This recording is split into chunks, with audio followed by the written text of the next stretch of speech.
Hello दोस्तों, स्वागत है आप सबका हमारे चैनल में। जैसा कि मैंने पार्ट 1 बनाया था, दो अज्ञात राशि वाले रेखीय समीकरण युगपत समीकरण को हल करना, जिसमें मैंने पहली विधि बताई थी प्रतिस्थापन विधि, और ये हमारा सेकंड वीडियो है पार्ट 2, जिसमें हम बताने वाले हैं आपको विलोपन विधि से रेखीय समीकरण यानी युगपत समीकरण को कैसे हल किया जाता है। तो आइए इसको समझते हैं। समीकरण है हमारा x माइनस वाई बराबर 4, 3x प्लस 2y बराबर 27। ये समीकरण 1 है और ये समीकरण 2 है।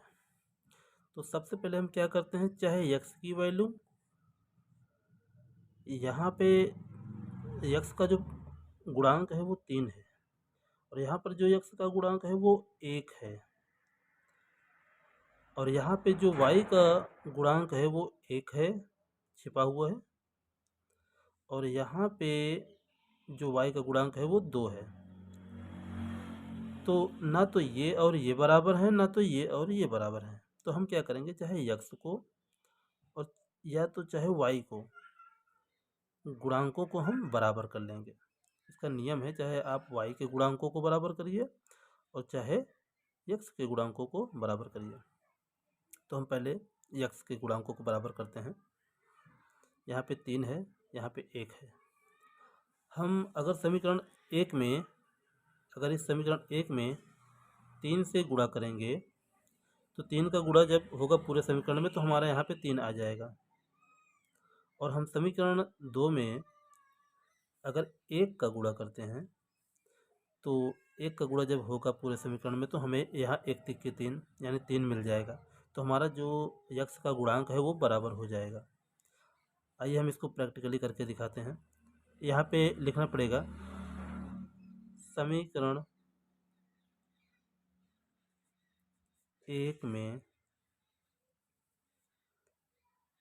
3 से तथा समीकरण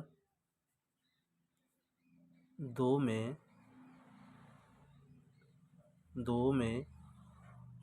1 से गुणा करने पर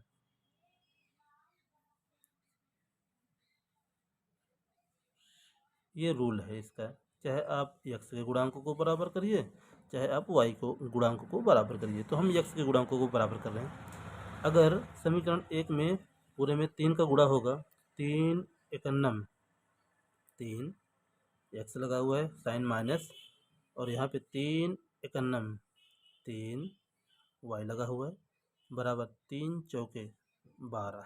ये समीकरण एक था हमारा। और अब समीकरण 2 में हमने 1 से गुणा किया है, यहाँ पे लिखा है समीकरण 2 में हम 1 से गुणा कर रहे हैं। तो 1 तिक्के 3 x लगा हुआ है प्लस 1 दुक्के 2 y लगा हुआ है, y लगा देंगे बराबर 1 और 27 से गुणा करेंगे तो 27 से करना 27। ये समीकरण हमारा 2 था। अब यहाँ पे हम एक लाइन खींचते हैं इस प्रकार से, जब गुणांक बराबर हो जाए तो x या y के जो भी, तो यहाँ पे साइन चेंजिंग रूल चलता है। जैसे कि यहाँ पे कोई साइन नहीं दिख रहा तो यहाँ पे प्लस है, और इसका तो प्लस दिख रहा है, इसका कोई साइन नहीं दिख रहा तो यहाँ पे भी प्लस छिपा हुआ है। तो इसके जो चिन्ह होते हैं वो बदल जाते हैं। जैसे ये प्लस है तो इसका हो जाएगा माइनस, ये प्लस है तो इसका हो जाएगा माइनस, और ये प्लस है तो इसका हो जाएगा माइनस। अब हमें इन इन इन चिन्हों से कोई लेना देना नहीं है। अब हमारा चिन्ह ये काम करेगा, 3 का भी माइनस है, 2 का भी माइनस है, और 27 का भी माइनस चिन्ह हो गया है। तो यहाँ पर ऊपर वाले चिन्हों को हम एक बार डिफाइन करते हैं। यहाँ पे छिपा हुआ है तो यहाँ पे प्लस माना जाता है, जहाँ भी कोई चिन्ह नहीं दिख रहा है तो वहाँ पे प्लस माना जाता है, यहाँ पे नहीं दिख रहा है तो यहाँ पे प्लस माना जाता है। तो अब देखो ये प्लस है, ये प्लस अब नहीं लिया जाएगा, ये लिया जाएगा, माइनस है। तो एक प्लस में 3x है, एक माइनस में 3x, तो ये कट जाएंगे। इसके चिन्हों को नहीं माना जाता है। अब नीचे के साइन को हम मानेंगे। एक प्लस में है, एक माइनस में, अगर वैल्यू बराबर है तो कट जाएगी।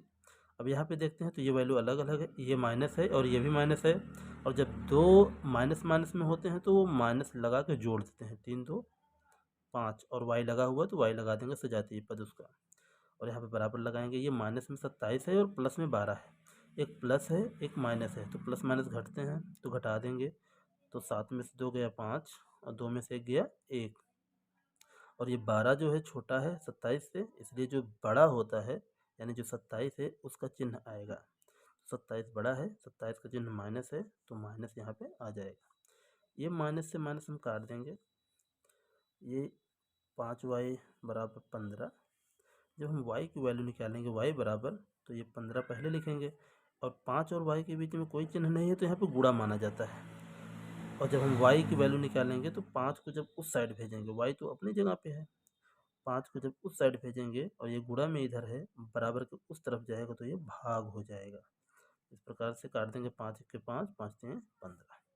तो y बराबर निकालेंगे तो ऊपर 3 आया है, 3 इसकी y को वैल्यू हो जाएगी। अब इस y की वैल्यू को हम किसी भी समीकरण में रख देंगे तो हमारा x की वैल्यू निकल जाएगा। तो जैसे हम दिखाते हैं आपको करके,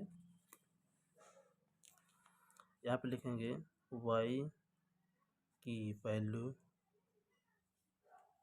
को समीकरण किसी में भी रख देंगे, चाहे पहले में चाहे दूसरे में, तो हम पहले में रखते हैं। समीकरण 1 में रखने पर, तो समीकरण 1 पहले हमें कॉपी कर लेंगे, जैसे कि हमारा ऊपर लिखा हुआ है x माइनस वाई बराबर 4। ये समीकरण 1 था हमारा, इसी में हम y की वैल्यू को पुट कर देंगे।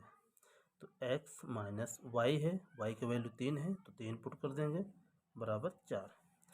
x, अब x की वैल्यू निकाल लेंगे हम, x इक्वल टू, अब यहाँ देखो हमने बराबर लगा दिया, ये भी अचर पद है, ये भी अचर पद है, तो एक तरफ कर देंगे। तो यहाँ पे पहले से ही 4 पड़ा हुआ है, और ये 3 जब उधर जाएगा तो इसका साइन बदल जाता है, अगर माइनस है तो प्लस हो जाएगा।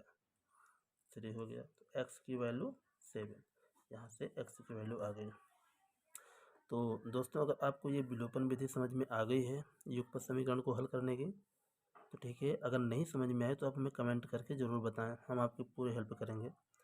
और नेक्स्ट वीडियो अगर आप देखना चाहते हो तो हमारे चैनल को सब्सक्राइब करें और लाइक करें, क्योंकि एक लाइक से आपके हमें बहुत सपोर्ट मिलता है कि हमारा वीडियो जो है वो एक सही दिशा में जा रहा है।